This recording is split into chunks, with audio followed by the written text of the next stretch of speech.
Welcome back, viewers. You're still on to the press, and we're reaching you live from the nation's capital, Abuja. We've now been joined by our guest, Obadiah Mbila, who's the chairman of Lovework Media. You're welcome to the studio this morning. Thank you so much for having me. It's always a pleasure to have you in the studio.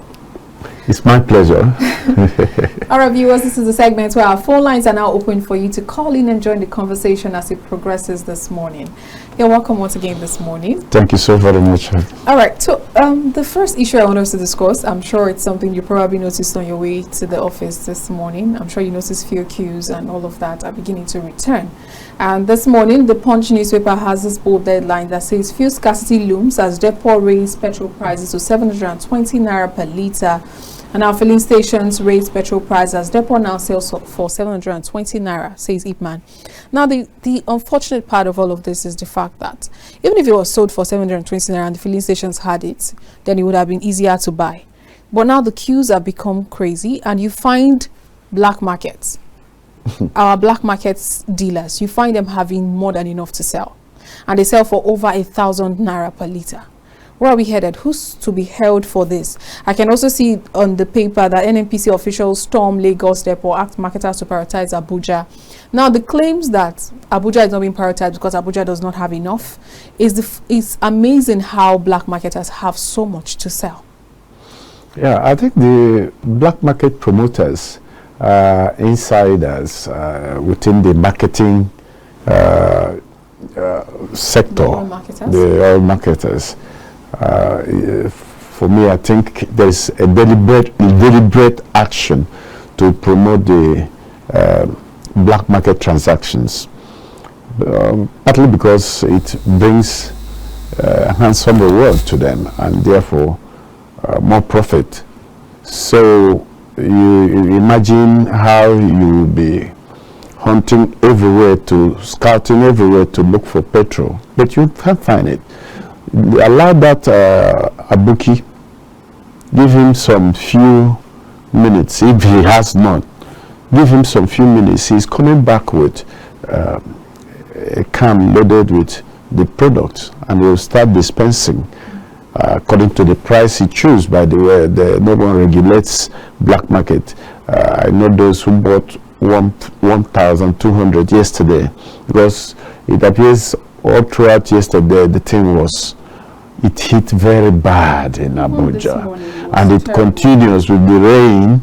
You see that the queue are very, very threatening. You can't queue up because you begin to imagine when it will be your turn. The question now remains that when are we going to have it right in Nigeria? When will those that are saddled with the responsibility of making sure that petroleum products are distributed, when are they going to be up and doing with their statutory responsibility? Why is it that after 50 years plus, we are still battling with this ugly situation, this ugly trend?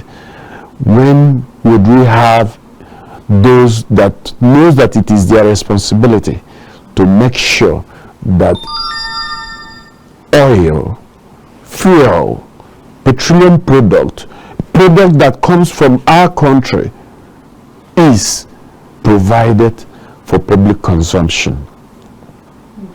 It beats even school of thought. Why Nigeria? Why Nigeria, of all places, is still battling with petroleum distribution? A minute, please. Let's quickly take this call. Hello, good morning.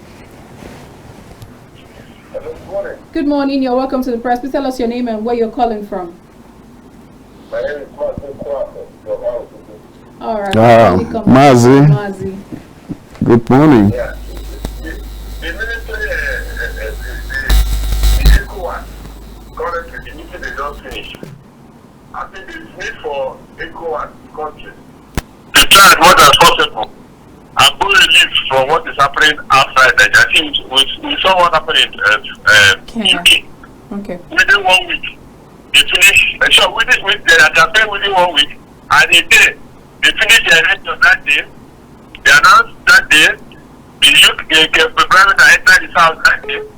There was no renovation. There was no change of cars. There was no change. And at the end of it, what happened? Everything moves. People will tell you very well. There was no problem. All right. Now in Africa, what do we see?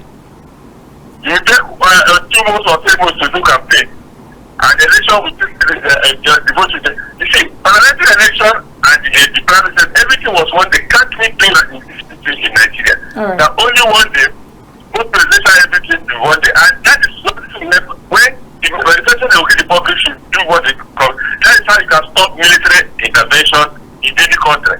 You see, Nigeria, see they are pull out. See because what they are doing there now, because they want to see that the military will do better. But they tell us that democracy is the best option in Africa. This is the thought to the need to. When we come to copy, our colonial masters are moving, and we are safe state. Good morning, Mazio Korafo from Orange. Thank you so much for that, Mazio Korafo. Let's quickly finish with scarcity before we move on to what happened at the ECOWAS 65th session. So, was it talking about the scarcity? Yeah. Well, you see, we are just talking about fuel scarcity and how those that should be managing the supply and distribution of petrol are not doing what they're supposed to do. But that's just one area. You discover that, my dear, when you look at this country with sincere and patriotic mind, you discover that we are only talking about one sector that is not working. I can't think of one sector that I'll give thumbs up to my people. I can't just think of one sector. Maybe it's the religious sector. Maybe entertainment. Or entertainment. Yeah. So, like what we do in Grateful Nation, we ask that you should look for those little things to thank God for. So maybe we began with this entertainment that is really working. Hopefully that other areas would work. But I guess if it was a direct product of the government, the entertainment industry will not work. We are talking of those areas where government has responsibility. You see, I have not seen any that is working. So entertainment is a private sector driven area, and therefore I don't know whether we can judge government performance by using entertainment. But be that as it may, it's a good area to begin to appreciate God for Nigeria. So unfortunate, because there are worries of if fuel price has now become 720 naira per litre, what's going to happen to the common man? Because we're already complaining of hiking price of literally everything. So with fuel price going up again, it simply means that there would even be much more inflation on everything that we buy. Let's quickly take this call. Hello, Chief Farrell. Good morning to the press. Good morning and welcome to the press. Great. Thank you for joining us this morning. Yeah, my name is Chief Farrell. You're welcome. Yeah.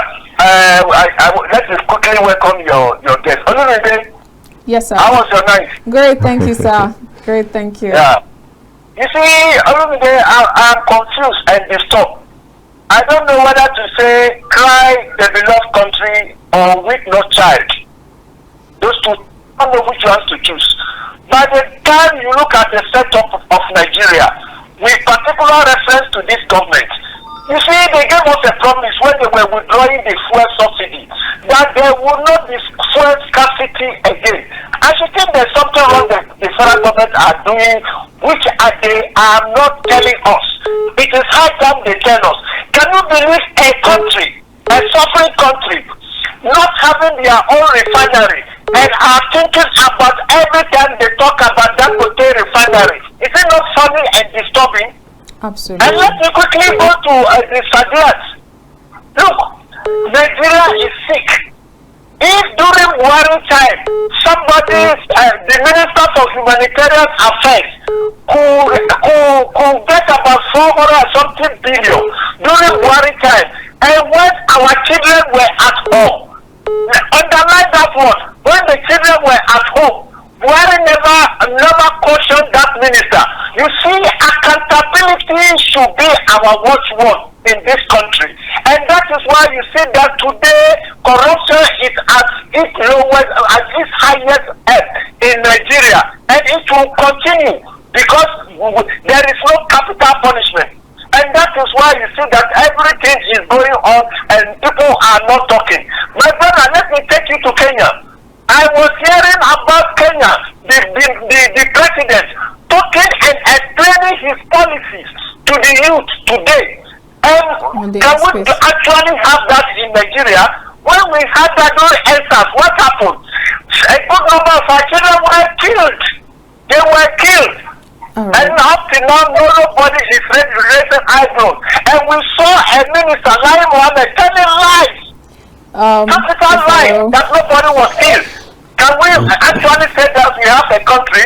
Is it that there was a country? God bless our country, Nigeria. God bless you too, Chief Aro. Thank you so much for your contribution. Chief Aro has actually said a lot in such a short space of time, especially touching on the fuel scarcity and the promises of President Bola Ahmed Tinubu that there will be no more fuel scarcity after removal of the subsidy. But here we are, few months, should I call it a year down the line, and we're a year after, yes, you can see that we are even in a worse situation as far as petroleum distribution is concerned. Absolutely. It has never been this bad.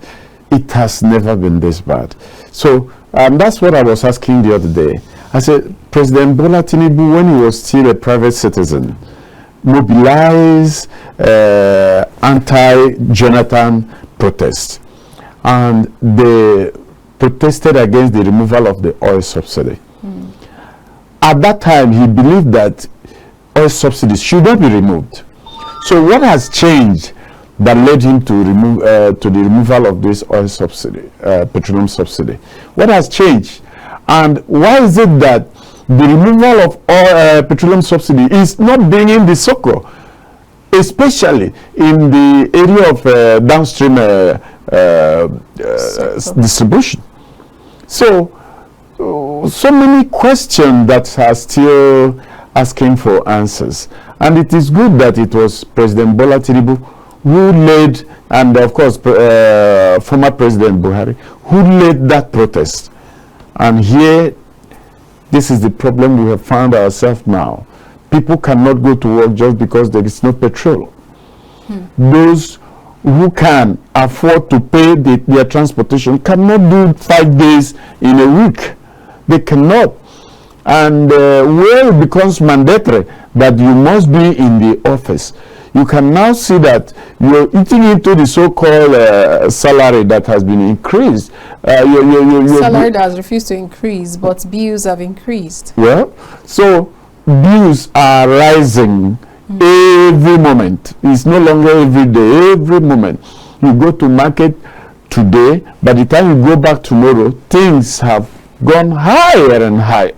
So, and there seems to be no end to this. I don't know what plan our economic advisors has for President Tinubu. We don't see technical and knowledgeable people coming out with what should pacify the general public. It is bad. Government must rise up to the occasion. Why would we suffer to look for food and suffer to look for petrol? The one that we produce it and export to others, sell and get money. Why is it that we cannot even sell to ourselves? We are left at the mercy of the black marketers. It's sad. You know, it baffles me to know that we have so much scarcity, but it's been recurrent that black marketers never have scarcity. Sometimes I feel like, should there be some sort of a ban on black marketers or something? Maybe that way we have some sort of ease, because if people have those kind of access to know that. In fact, I feel like some filling station managers even are in charge of these black marketers. So they just ensure that, oh, you have products to sell, filling stations to tell you we don't have. Then where did these people get from? I don't even know that whether we have these black marketers in other cities like the way we have it in Abuja. And I had accused the product distributors as being behind this prospering black market business. I know every time there is fuel scarcity. Along the Kubwa Express, along the Nyanya Express, along the Airport Road Express, at every pole you have black market transaction going Almost on. at every 3 feet away from each other, you will find them always having. Well, I know in the past government have made effort to curb their practice, but it didn't prosper. There was a time it was even an offense for a filling station to sell to yes, those with containers, you know. Yet it didn't solve the problem. Absolutely. Anyway, let's quickly take this call before we move on to other stories. Hello, good morning. Yeah, good morning. You're welcome to the press. Please tell us your name and where you're calling from. Yeah, I'm calling from Kebbi State. All right, please, your name? Yeah, my name is Ibrahim Bocho. All right, Mr. Ibrahim, please join the conversation this morning. Yeah, based on the topic discussion of the issue of hardship and the state of the economy, Yeah. it's worrisome actually. And Absolutely. if I understood what is happening, I can call it is a deliberate action. Because why is it deliberate action? Those people that are responsible for the hardship that is bothering people today are people that travel near and wide. They knew the implication of what they are doing. And they have all it takes to solve the problem. And what is baffling me is that, is it because they are intentionally doing that to hurt the people, or they want to play politics to the life of the people? And that is one thing that I fail to understand from the onset. Having said that, if you look at what is happening, all that is needed in terms of economic growth, we have it. All the experts, we have it. All the resources of making Nigeria a great nation, we have it. But what we lack is the management. Is the management. So why are we where we are today? And why are we not moving forward? So the question should be, are the people in power are ready to solve the problem? If not, why are they there? We are the voters. We are the masses. And then we need to take action. And the action not a violent one. Intelligently, we wait for the time. Because we cannot keep electing leaders that are intentionally hurting people, crippling the economy of the nation. And then we sat down and relax as if everything is going well. Everything is not going well. And if you talk today, they will send armies for you. They will send DSS for you. They will send that for you. Just because you have said the truth. I think we need to stop playing politics in the life of people. All right. And that is my contribution for today. Thank you, ma'am. All right. Thank you so much, Mr. Ibrahim from Kebbi. Thank you so much for your time today. Hello, good morning. Hello, good morning. Good morning. You're welcome to the press. Please tell us your name and where you're calling from. Thank you. Remy from Abuja. All right, Remy, please join the conversation. Thank you. Initially, I just want to sit and enjoy what is happening from the studio. But I was moved to call because of that. My brother is just ended the call. I'm glad you did. You see, I want to talk to my northern brothers and sisters. Okay, could you please be more audible so they can hear you clearly? I want to talk to my northern brothers and sisters. All right, please shoot. You see, we see things the way they are when we are not the one in the power. But when we are the one in power, we see things on the opposite side. This is the reality. I am not from KB State, but I worked there for 2 years and I can tell you a lot. All right. There are so many deceitful activities from our upside, the north. Okay. We have so many deceitful leaders. These people enjoy free education. Somebody like Buhari did not go far in education, but even the little he went through, it was free. Then what did he end up giving back to us? Trouble. Now, Tinubu is there. Most of his early educations were free. What is he giving to us now? Trouble. So more back to the... This is almost becoming like a curse, but we can remove ourselves from it. What is the way forward. When the election time comes, block your ear from anybody that want to use ethnicity and religion to deceive you. Stick to your gun and make the decision that you can stand for anytime, any day. Even when you fail, you have the confidence to say, I made this choice, even though it's failing me. Absolutely. Most of the people who patrol themselves, who move themselves up and down to bring this government in, are they not crying now? All right. Most times they even cry more than those of us that did not vote for him. I did not vote for him, and I'm proud to say it anywhere, anytime. All right. Thank you very much for your contribution, Sarah Amy. Thank you so much. Quite a lot has been said, Yeah, and a lot of questions have also been raised. The beautiful part is that we can actually get to hear people's opinion and know exactly how they feel at home about most of the stories that are hitting the polity. All right, now let's move on to other stories. We have ECOWAS re-elect Tinubu mobilizes for standby force. We know that ECOWAS re-elected President Bola Ahmed Tinubu as the ECOWAS chair, and part of what he discussed in his remarks, was that he wants there to be standby force, and he also called for unity and, of course, funding for the standby force for economic growth and for security sake. Now, what do you make of this? Do you see a situation where there can be that sort of unity, that these can actually be stemmed? Because most of the time, the challenges that most countries have, even Nigeria, is the fact that we have even foreigners that are terrorists. But do you think that this supposed bloc, this supposed stand force, can be a wedge to some of these insecurities that we fight locally? Yeah, Nigeria had in the past led the standby force initiative through the formation of ECOMOG, and that we have peace in most West African countries follows the commitment ECOMOG had in bringing about the peace that was lacking in those territories. However, I have been asking myself, did ECOMOG succeed because military were behind it? Could it have succeeded if it was a civilian initiative like President Bola Tinubu wants to commit himself to this? And during the last 1 year of his tenure as the ECOWAS chairman,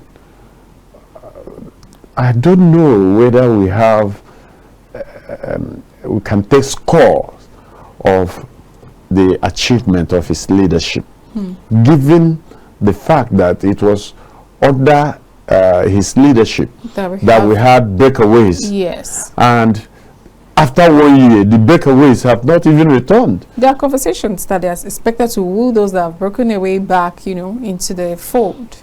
None of these countries have indicated interest to return. They've even formed Community of Sahel, Union of Sahel, beg your pardon. So what are we saying?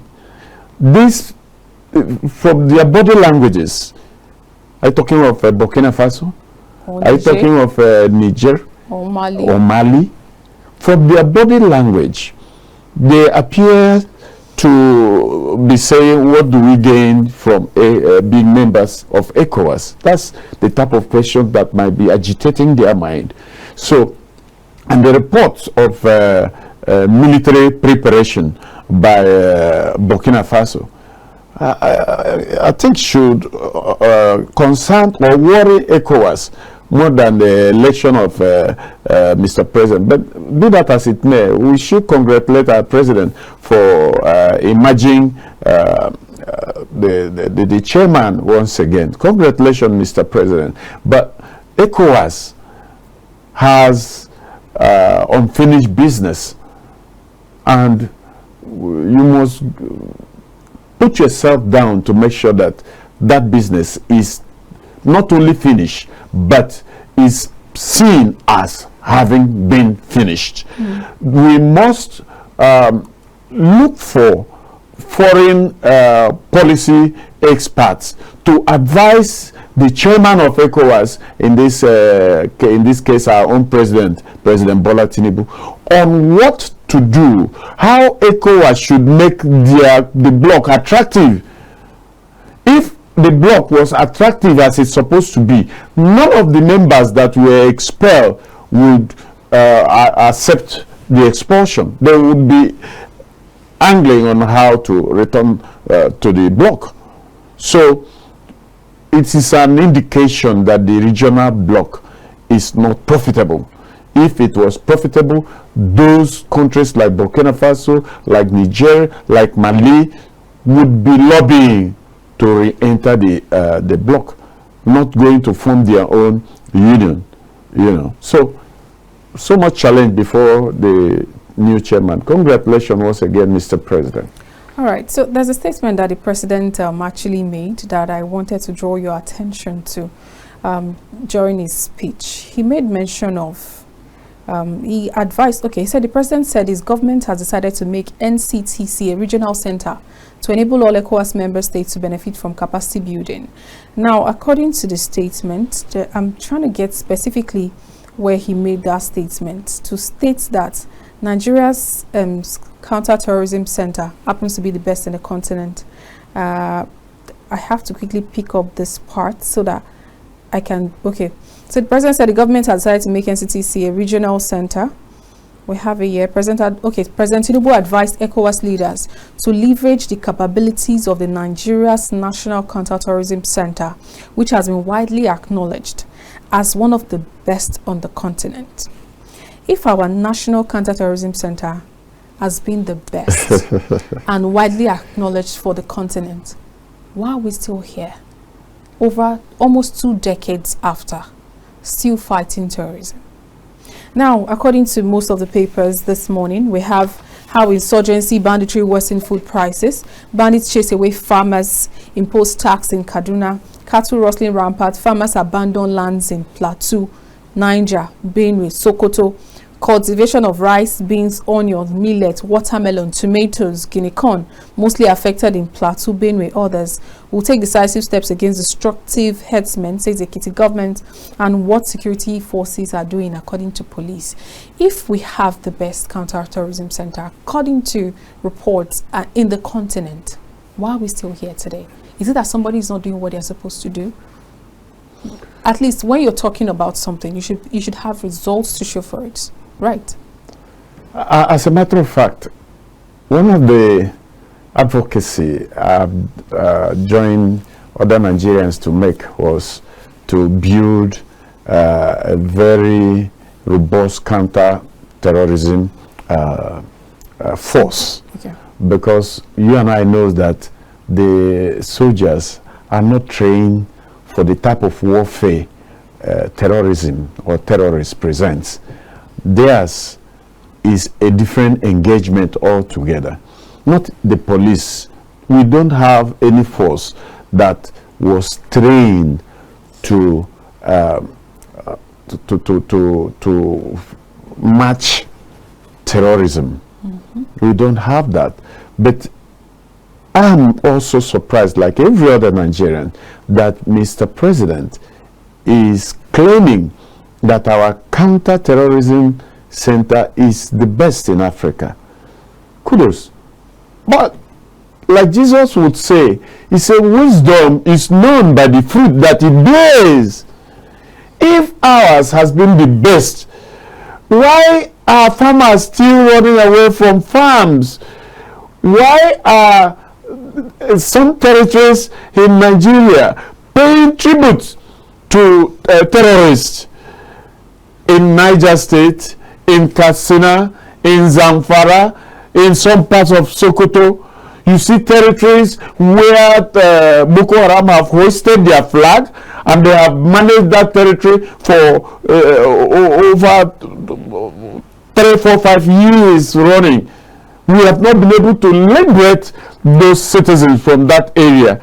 They go begging the terrorists with whatever money they can raise so that they will be allowed to cultivate their farms. why are Nigerians still subjected to the decision of terrorist leaders? And we know, we call their names are all over the security agency posts. Yet, we can't track them down. A year, 2 years, 3 years running, they are still leading. So, if we have that fantastic counter-terrorism that the president wants us to believe, then something is wrong somewhere. It's either that they turn their back against what is happening, or someone is frustrating their effort. But I am not sure that any Nigerian will believe that we have the best counter-terrorism center as the president wants us to believe. Because I'm surprised. It's ironical to know that this is the story. If we look at, especially looking at what happened on Saturday night with the abduction of the journalists in Kaduna State, Chikun local government area again. Just less than 3 months ago, over 100 people were kidnapped from that same local government. So it begs to question what's really going on. Why is it that when something happens, these people are willing and still ready to go back to the same place? There's no proper measure put in place. It's just as if the people are still abandoned and left to their own fate. Yeah, that's part of the question that is coming with this type of claim from our dear president. You know, it is not good to retell the stories of our citizens in Zamfara. It's not sweet to the ear. Not the citizens from Benue State, not those from Borno. So many red spots all over Nigeria. If these counter-terrorist activities has been able to settle one particular state, stamping all terrorist elements from that state, I will believe this type of story. You know, as guarded as Kaduna State is, it's just begging to question, how is there so much infiltration? Do you know that these terrorists can operate for 6-7 hours running, comfortably ferrying human beings out of their living rooms to their comfort bushes? Report even says they broke through the burglary. The time it took them to break through doors, shatter fences, and do all of those things, it can't be in 30 minutes. They are not in a haste when they settle down to do their work. And that is where I suspect foul play.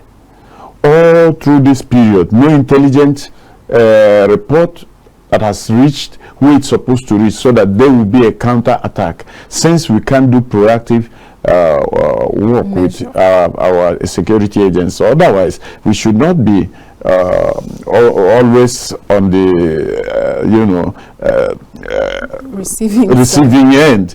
Until it happens, we can't go into action. Why is it that we can't go into action before it happens? All right, let's quickly take this call. Hello, good morning. Yes, good morning. Good morning. Welcome to the press. Please tell us your name and where you're calling from. Yeah, I'm still Ibrahim Pocho, still calling from Kebbi State. Oh, okay. Junior. All right. Let's join the conversation. It's because the issue that the guest is talking about is a well-known issue. What I mean is that the security agencies are not lacking anything in terms of confrontation. What I think is the problem is the commitment, the zeal, the readiness. The government in question is not ready to tackle the problem. How can you explain to Nigerians a situation whereby a bandit, somebody who is living in the bush, somebody who is illiterate, who is not educated, operating successfully, as the guest said, 1, 2, 3 hours in a particular location, and the security agencies will be informed that such activities is going on, and they will not respond on time until after everything is being destroyed. And then they will come to a particular area and start shooting the air, frightening people the more. I can tell you, yesterday in Kebbi State Senatorial District, an incident happened around 6 p.m. Bandits invaded one particular area, one called Tadurga, a settlement where they made away with a lot of cattle. destroy a whole lot of things. About 6 to 11 p.m., those people are there in the area terrorizing, 5 hours. Doing away with all the people. And nobody responded until after they exhausted everything. So what I'm saying is that we Nigerians are capable of handling this situation. The soldiers and the police are under, let me just call it, they have been bought over. And the junior ones are the ones suffering. It is better for us to remove the monkey's hand from the pot of soup before it turns to human hand. They knew where the problem is. The government is aware. The government is almost responsible for the happening. I can tell you this. In other states where the police are doing their job according to the constitution, and then a call from Abuja will be made through the commissioner of police, withdrawing the personnel in a location where the bandits are terrorizing people. Why? If the government is not aware of what is happening, why should they withdraw the people? And maybe an hour or 30 minutes from the withdrawal of the people, and then they will attack. Why? Why? These people that are suffering, they are the people that elected you into power. And you promised them heaven and earth that you are going to eradicate banditry and cattle rustling. Why are you not doing what you are supposed to do? All right, thank you so much for your contribution. It's okay. All right, thank you so much. Wow, he said a lot. It's the reality that is confronting us. The government has not really done well. You know, he's come to question the commitment and zeal of our armed forces.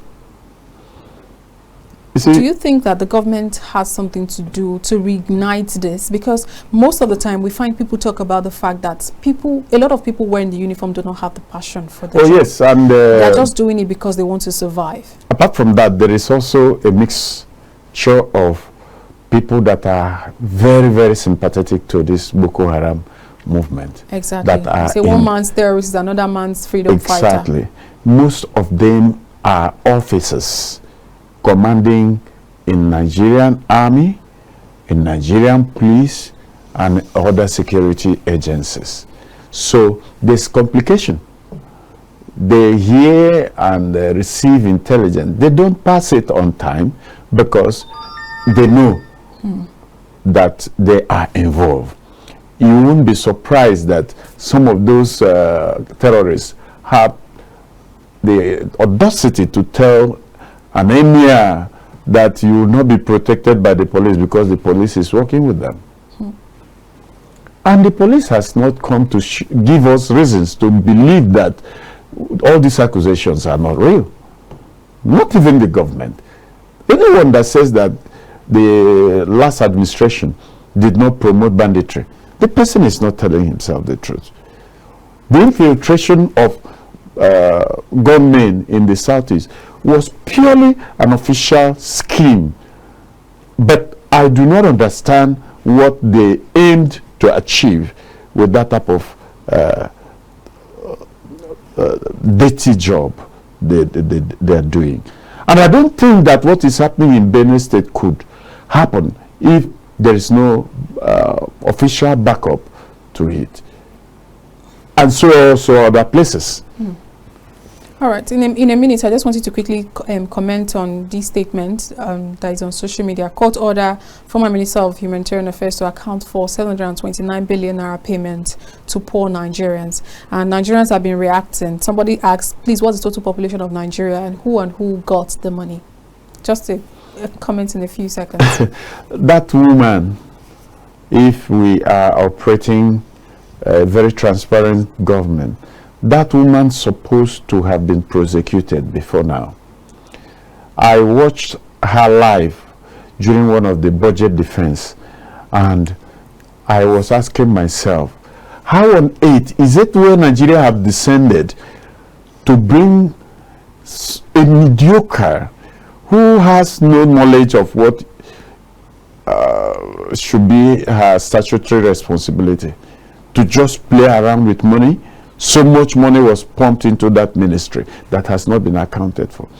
But for the fact that President Bola Ahmed Tinubu succeeded in upholding the previous administration These people supposed to have been prosecuted.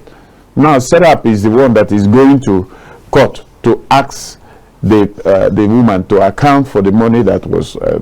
Should it be Serap? Why not this government? All right. Thank you very much for your time today, Obadiah Mbila, Chairman Lovework Media. Thank you so much. It's always a pleasure to have you on the show. Thank you for always having me. All right, viewers, thank you so much for being a part of the show today. Apologies if we couldn't take your call. Please try again later. I am Olamide Alhassan, and I'll see you again later. Bye for now.